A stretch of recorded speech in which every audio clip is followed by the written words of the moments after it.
Here's a science fact you're not ready for.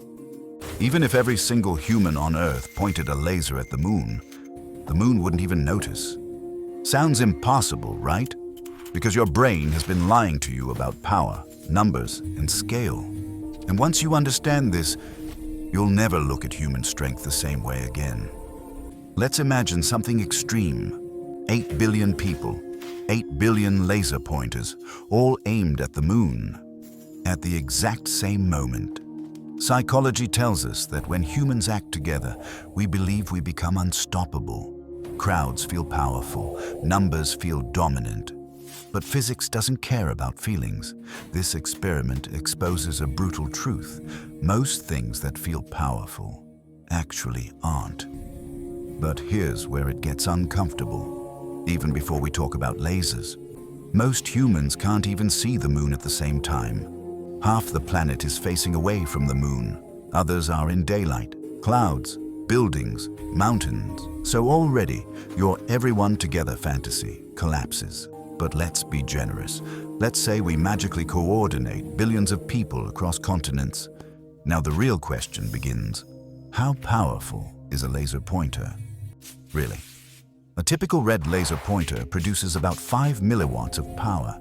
That's weaker than a phone flashlight, weaker than sunlight, weaker than your intuition. When that laser travels 384,000 kilometers to the moon, the beam spreads out. The atmosphere weakens it. Physics tears it apart. By the time it reaches the moon, it's barely a whisper of light, even multiplied by billions. But let's push further.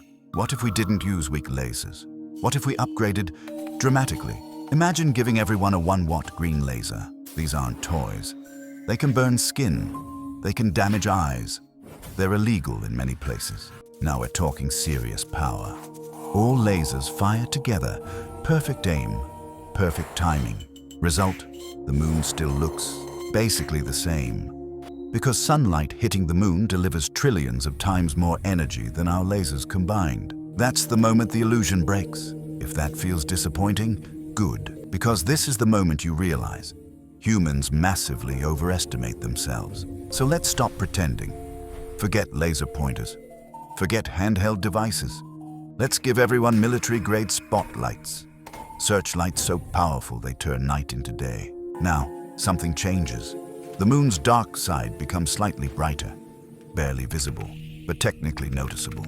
Still not impressive. So we go even further. And this is where the experiment becomes terrifying. The strongest lasers on Earth can output hundreds of terawatts for a fraction of a second. These lasers don't illuminate, they destroy. If somehow we aim these continuously at the moon, Earth's atmosphere would turn into plasma. The air would ignite. The planet would die. So let's ignore Earth for a moment. Let's ask the darker question.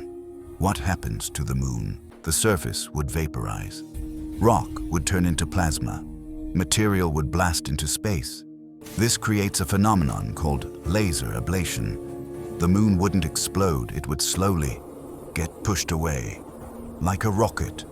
Over months, the moon could escape Earth's gravity, and eventually, it might collide with another planet, fall into the sun, or come back and end us. This experiment isn't really about lasers. It's about perspective. Your brain thinks, if enough people try, anything is possible. Reality says, scale matters more than effort. Numbers don't beat physics. Emotion doesn't beat energy. Belief doesn't beat reality. Most people hear this story and feel small. That's not the point. The point is this. Understanding your limits is the first step to real power. Most people will ignore that truth and stay confused forever. Don't be most people.